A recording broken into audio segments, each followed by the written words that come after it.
العلم هو النور الهادي والمفتاح لكل الخير من يريد الله به خيرا. السلام علیکم ورحمۃ اللہ وبرکاتہ۔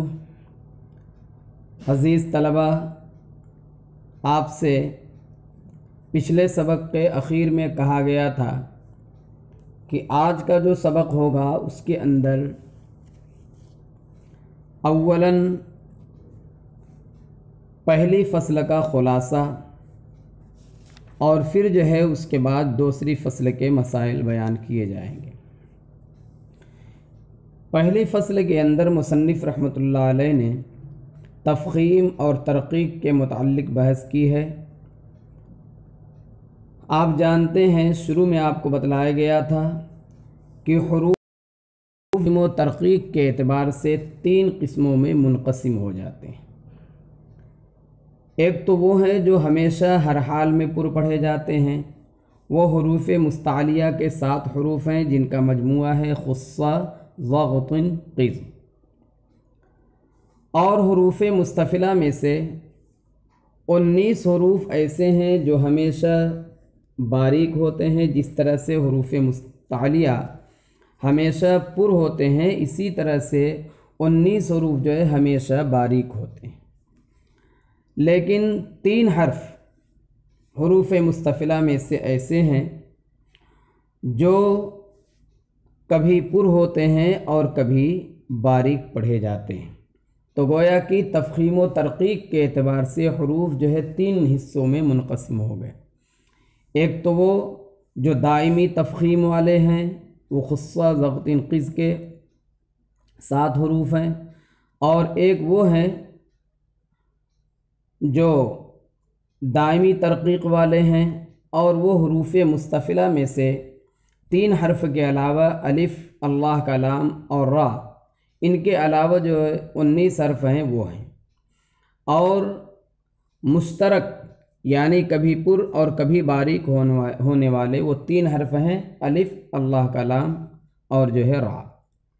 بہرحال دوسری بات یہ ہے کہ یہاں جو فصل کے اندر تفخیم اور ترقیق کا بیان کیا جا رہا ہے، یہاں سے مصنف رحمۃ اللہ علیہ صفات عارضہ شروع فرما رہے ہیں۔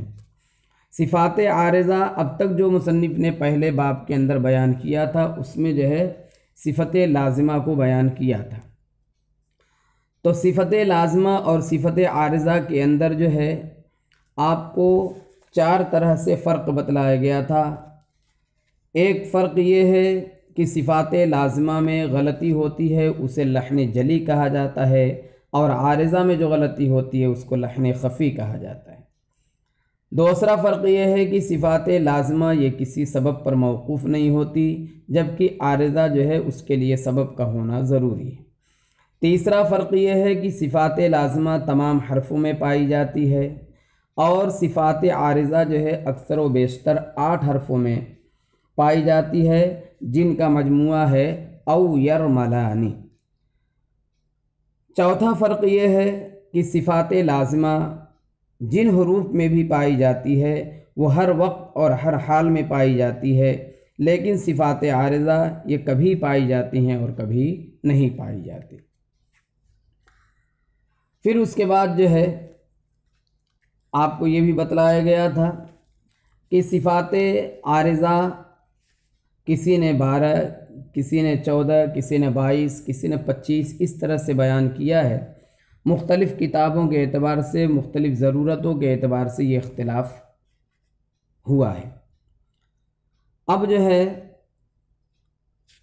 خلاصے کے طور پر الف کا قاعدہ آپ کو بتلایا جا رہا ہے کہ الف کے قاعدے کے اندر مصنف رحمۃ اللہ علیہ نے کہا ہے کہ الف جو ہے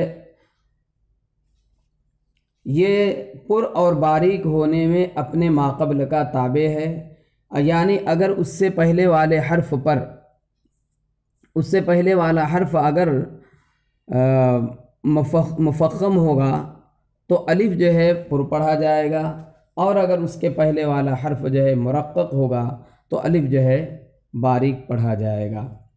جیسے قال کا الف پر پڑھا جائے گا، مال کا الف جو ہے باریک پڑھا جائے گا۔ اسی طرح سے الف لام اللہ کے لام کا قاعدہ بتلایا گیا کہ اللہ کے لام سے پہلے اگر جو ہے زبر یا پیش ہو تو پر پڑھا جائے گا، اور اس سے پہلے اگر زیر ہو تو باریک پڑھا جائے گا۔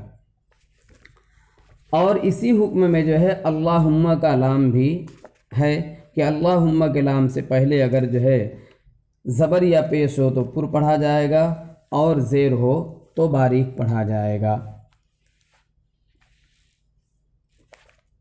اور ایک بات یہ بھی آپ کو بتلائی گئی تھی کہ اللہ یا اللہم کے لام میں دونوں لام کو جو ہے پر پڑھا جاتا ہے یا باریک پڑھا جاتا ہے، یعنی اگر پر پڑھنے کا قاعدہ ہے تو دونوں پر پڑھے جائیں گے، باریک پڑھنے کا قاعدہ ہے تو دونوں باریک پڑھے جائیں گے۔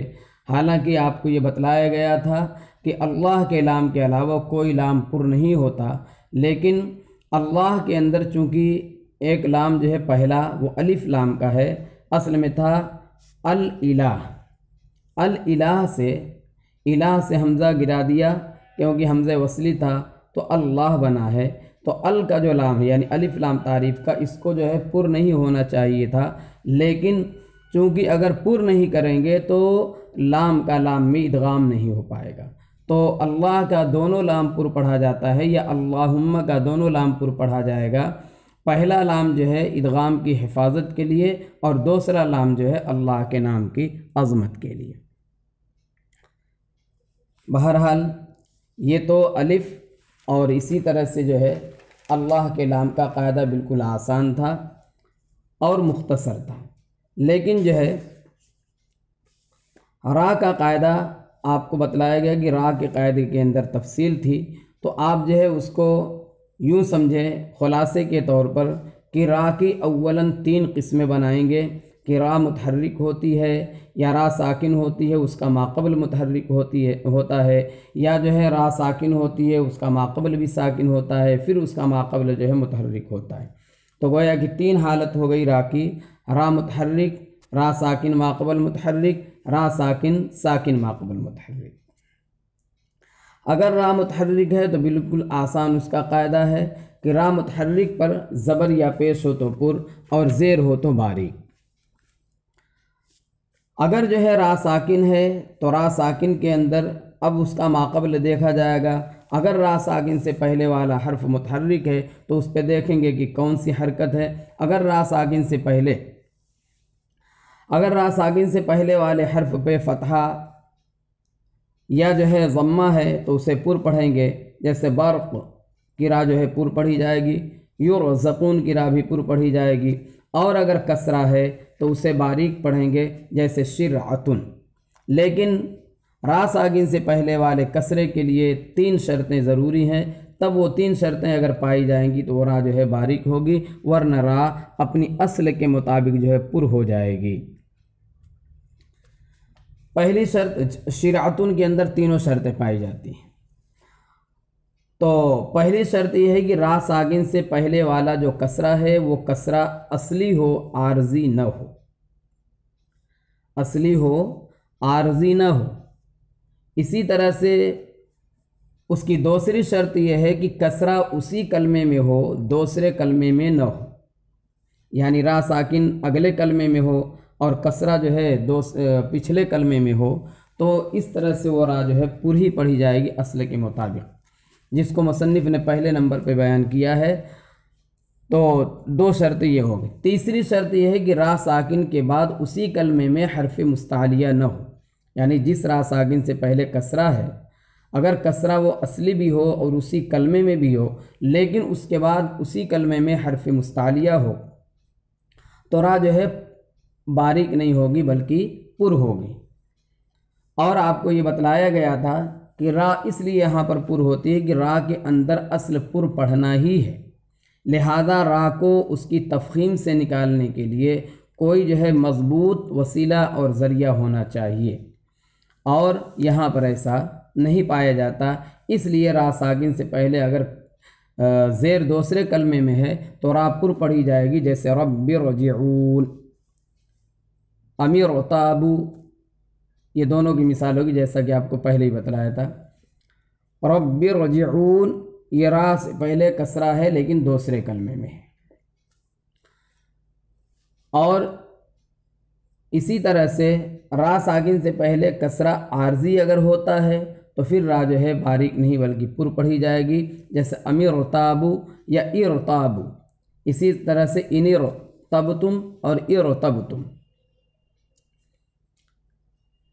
اور آگے بتلایا ہے، کیا بتلایا تھا آپ کو، کہ اگر را ساکن سے پہلے والے حرف پہ کسرہ اصلی اور اسی کلمے میں ہے لیکن اس کے بعد اسی کلمے میں حرف مستعلیہ ہے تو را جو ہے پر پڑھی جائے گی، جیسے قرطاس، فرقۃ وغیرہ۔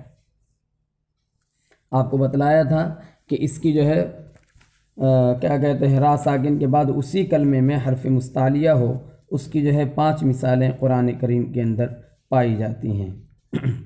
ارصاد، مرصاد، لبالمرصاد، قرطاس اور فرقۃ، یہ 5 مثالیں قرآن کے اندر ہیں جو را ساکن سے پہلے کسرہ ہونے کے باوجود جو ہے پر پڑھی جاتی ہیں 5 مثالوں میں۔ اور اب اس کا جو ہے مقابل یہ ہوگا کہ اگر را ساکن سے پہلے حرف مستعلی، را ساکن سے پہلے والے حرف پہ کسرہ اصلی اور کسرہ متصلہ یعنی اسی کلمے میں کسرہ ہے اور حرف مستعلیہ اسی کلمے میں نہیں ہے بلکہ دوسرے کلمے میں ہے تو وہ را جو ہے باریک ہوگی قاعدے کے مطابق، جیسے فصبر صبرا، انذر قومک، ولا تصعر خدک۔ ان تینوں مثالوں میں آپ دیکھیے کہ را ساکن کے بعد جو حرف مستعلیہ ہے، لہذا قرطاس اور فرقتن کی طرح سے اسے پر پڑھنا چاہیے، لیکن یہاں پر جو ہے باریک پڑھتے ہیں اس لیے کہ حرف مستعلیہ ہے لیکن وہ دوسرے کلمے میں ہے۔ دوسرے کلمے میں ہونے کی وجہ سے اب اس کے اندر اتنی طاقت نہیں رہی کہ را کو اس کی تفخیم یعنی اس کو ترقیق سے بچا سکے، باریک ہونے سے بچا سکے اور اس کو اپنی اصلی حالت پہ چھوڑ دے۔ اور ایسی مثال بھی قرآن کے اندر صرف 3 ہی ہیں جو ابھی آپ کے سامنے پیش کی گئی، یعنی انذر قومک ولا تصعر خدک فاصبر صبرا۔ آگے مصنف نے فرمایا تھا فرقن کے بعد، تو فرقن کے اندر جو ہے خلف ہے اور فرقن کے اندر خلف ہونے کی وجہ یہ ہے قاف کا کسرہ۔ قاف کے اندر اگر جو ہے فتحہ ہوتا جیسے فرقتن کے اندر تو کوئی اختلاف نہ ہوتا۔ اور را ساکن سے پہلے اگر جو ہے کوئی دوسرا حرف ساکن ہے تو اس سے پہلے والا حرف دیکھا جائے گا کہ اس پر کون سی حرکت ہے۔ تو را ساکن سے پہلے والا جو حرف ساکن ہے، پہلے اس کی 2 صورتیں آپ سمجھیے کہ را ساکن سے پہلے والا جو حرف ساکن ہے وہ یا تو یا ساکن ہوگا یا جو ہے یا کے علاوہ کوئی دوسرا حرف ساکن ہوگا۔ اگر را ساکن سے پہلے والا حرف ساکن ہے اور وہ یا ساکن ہے، یا ہے، تو پھر جو ہے را ساکن کے وہ اس یا ساکن سے پہلے والے حرف کو نہیں دیکھا جائے گا، چاہے اس پہ جو بھی حرکت ہو، فتحے کی ہو یا کسرے کی ہو، ضمے کی تو آ نہیں سکتی، فتحے کی ہو یا کسرے کی ہو، دونوں صورتوں میں را باریک ہی پڑھی جائے گی، جیسے خیر اور غیر، خبیر اور قدیر وغیرہ۔ اس لیے کہ را ساکن سے پہلے ابھی آپ نے پڑھا کہ را ساکن سے پہلے اگر کسرہ ہو تو را باریک ہوتی ہے اور یا جو ہے 2 کسرے کا مجموعہ ہوتی ہے، اس وجہ سے را ساکن سے پہلے اگر یا ساکن ہے تو پھر اس کے ماقبل والے حرف کو نہیں دیکھا جائے گا بلکہ اسے باریک ہی پڑھا جائے گا۔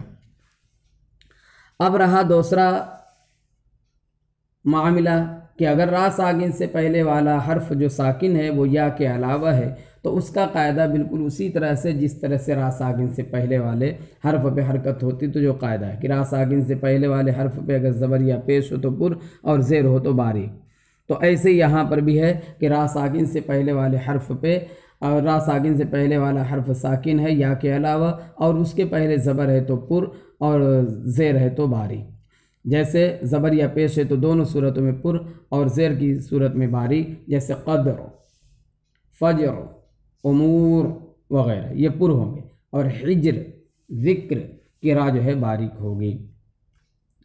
اور ایک رائے مرامہ ہے۔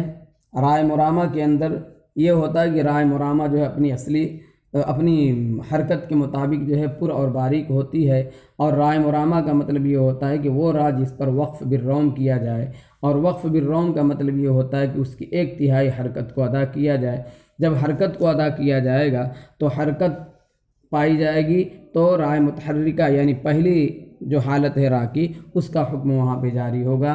لہذا رائے مرامہ اگر اس پہ ضمہ ہے تو وہ پر ہوگی، اور کسرہ ہے تو باریک ہوگی، اور فتحہ ہے تو اس کے اندر روم نہیں ہوتا ہے، اس لیے اس کو باریک یا پر نہیں کیا جائے گا، بلکہ وہ جو ہے کیا کہتے ہیں قاعدے کے مطابق پڑھی جائے گی اپنے ماقبل کے اعتبار سے، اس لیے کہ رائے مفتوحہ میں روم نہیں ہوتا ہے۔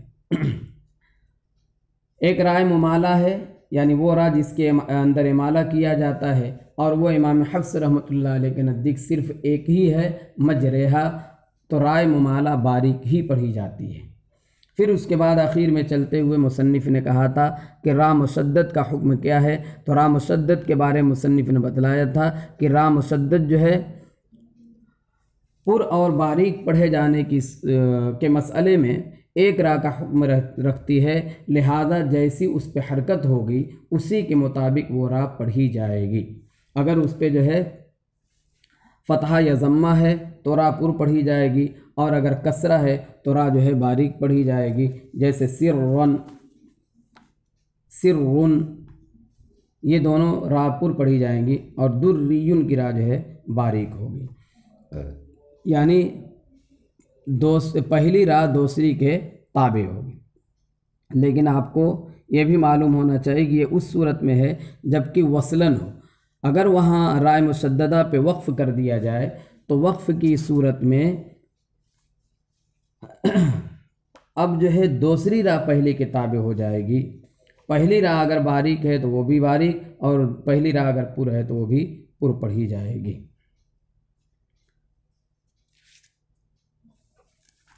اب یہاں تک بات جو ہے پہنچ چکی۔ اب جو ہے خلاصے کے طور پر آپ کو جو ہے را کی تمام صورتیں بیان کی جاتی ہیں۔ آپ یہ سمجھیے کہ را کے کل جو ہے 19 صورتیں ہیں، را کی 19 صورتیں ہیں، جن میں سے 12 صورتوں میں را جو ہے پر ہوتی ہے، اور 7 صورتوں میں را باریک ہوتی ہے۔ 12 اور 7 19۔ اب یہ را کا پورا خلاصہ میں آپ کو بتلا رہا ہوں۔ 12 صورتوں میں را پر پڑھی جائے گی، اور 7 صورتوں میں را جو ہے باریک پڑھی جائے گی، اور ایک صورت جو ہے مختلف فی ہے، فرقن والی۔ تو اگر جو ہے تفخیم والی صورت لیں گے تو وہ 20 صورت اس کی ہو جائے گی، ترقیق والی صورت لیں گے تو اس کی جو ہے 8 صورت ہو جائے گی۔ بہرحال اس کو آپ جو ہے سماعت فرما لیں۔ پہلی صورت را کی 12 حالتوں میں سے، یعنی پر ہونے کی جو 12 حالتیں ہیں اس میں سے پہلی حالت ہے کہ را پر زبر ہو، جیسے فرض، رفث، مرح وغیرہ، اور دوسری صورت ہے کہ را پر پیش ہو، جیسے ہاجروا، ربما وغیرہ۔ را مشدد پہ زبر ہو، جیسے من ربک، حرم وغیرہ۔ را مشدد پر پیش ہو، جیسے یضرہم، من روحنا۔ را ساکن ماقبل زبر ہو، جیسے مرضیہ، نرفع، برق وغیرہ۔ را ساکن ماقبل پیش ہو، جیسے عرضۃ، یرزقون، ترجع وغیرہ۔ را ساکن کا ماقبل جو ہے، را ساکن کے ماقبل کسر عارضی ہو، جیسے ارکب معنا، ارتبتم، ارتابوا، ارتضى وغیرہ۔ را ساکن سے پہلے کسرہ دوسرے کلمے میں ہو، جیسے ارتابوا، رب ارجعون۔ اسی طرح سے را ساکن کے ماقبل کسرہ ہو لیکن مع بعد جو ہے حروف مستعلیہ ہو، اسی کلمے میں، جیسے قرطاس، ارصاد، فرقۃ وغیرہ۔ 10ویں صورت ہے کہ را ساکن ماقبل بھی ساکن ہو لیکن اس کا ماقبل جو ہے زبر ہو، جیسے ابصار، النار وغیرہ۔ را ساکن ماقبل ساکن اور اس کا ماقبل جو ہے مضموم ہو، جیسے الغرور، الغفور وغیرہ۔ رائے مرامہ مضمومہ جس پر روم کے ساتھ وقف کیا جائے، جیسے قدیر، اور یہ کل 12 صورتیں ہوں۔ اب فرقن کی راہ کو لے لیجئے، جو لوگ جو ہے اس کی تفخیم کے قائل ہیں تو 13 صورتیں ہو جائیں گی، 13 صورتیں اس کی ہو جائیں گی۔ شاید میں نے 20 صورتیں غلطی سے بول دیا، تو 20 صورتیں تو پوری ملا کر کے ہوں گی، تو یہ 12 صورت اور فرقتن کی تفخیم والی صورت لے کر کے جو ہے 13 ہو جائے گی۔ رائے یعنی مرققہ، یعنی وہ را جو باریک پڑھی جائیں گی، ان کی 7 حالتیں ہیں، 7 حالتوں میں 7 صورتوں میں جو ہے را باریک ہوگی۔ نمبر 1 یہ ہے کہ را کے نیچے کسرہ ہو، یعنی رائے مکسورہ، جیسے ارینی، رجال، نصرہم وغیرہ۔ رائے مشددہ کے نیچے زیر ہو، جیسے بالشر، لا نفرق وغیرہ۔ را ساکن ماقبل کسر اصلی ہو، جیسے شرک، شرعۃ وغیرہ۔ یصبر، فصبر، یعنی اس پہ وقف کرے تو۔ را ساکن ماقبل کسرہ ہو، جیسے بکر، ذکر، فکر وغیرہ۔ 5ویں صورت ہے کہ را ساکن ماقبل یا ساکن ہو، جیسے یسیر، مصیر، بشیر وغیرہ۔ 6ٹھی صورت ہے رائے ممالہ، یعنی وہ را جس پر امالہ کیا جائے، جو امام حفص رحمۃ اللہ علیہ کے نزدیک ایک ہی جگہ ہے، مجریہا۔ 7ویں قسم ہے رائے مرامہ مکسورہ، یعنی وہ را جس پر وقف بالروم کیا جائے اور وہ جو ہے مکسور ہو، جیسے کل فخار، القہار وغیرہ۔ اور 8ویں صورت ہو جائے گی فرقن کی را، جو مختلف فی تھی اس کو جو ہے باریک پڑھا جائے تو 8 صورتیں ہو جائیں گی۔ تو کل جو ہے فرقن کی صورت کو لے کر کے را کو مفخم پڑھنے کی 13 صورتیں ہیں اور مرقق پڑھنے کی 8 صورتیں ہیں، اور فرقن کو الگ کر دیا جائے تو مفخم پڑھنے کی 12 صورتیں اور مرقق پڑھنے کی 7 صورتیں ہوتی ہیں۔ بہرحال آج کا سبق اسی پہ ختم کیا جاتا ہے۔ امید کی خلاصے سے آپ کو پوری پہلی فصل جو ہے مکمل طور سے سمجھ میں آ گئی ہوگی۔ کچھ راعات ایسی ہیں جو مختلف فی ہیں، جن کو ان کی اصلیت کے مطابق کلمے کی اصل نکال کر کے بعض لوگوں نے اسے باریک پڑھا ہے، کہیں پر پر پڑھا ہے، تو اس طرح سے وہ ذرا مختلف فی ہیں، وہ آپ انشاءاللہ اگلی کتابوں میں پڑھ لیں گے۔ اسی پہ آپ کا جو ہے سبق آج کا ختم کیا جاتا ہے۔ کل انشاءاللہ اگر کوئی بات اس میں باقی رہی ہوگی، جیسے یہ تفخیم کے مراتب کی بات ہے، تو یہ ذکر کر کے پھر اگلی فصل شروع کر دی جائے گی، ورنہ جو ہے دوسری فصل ہی جو ہے نون ساکن اور تنوین کا بیان کر دیا جائے گا۔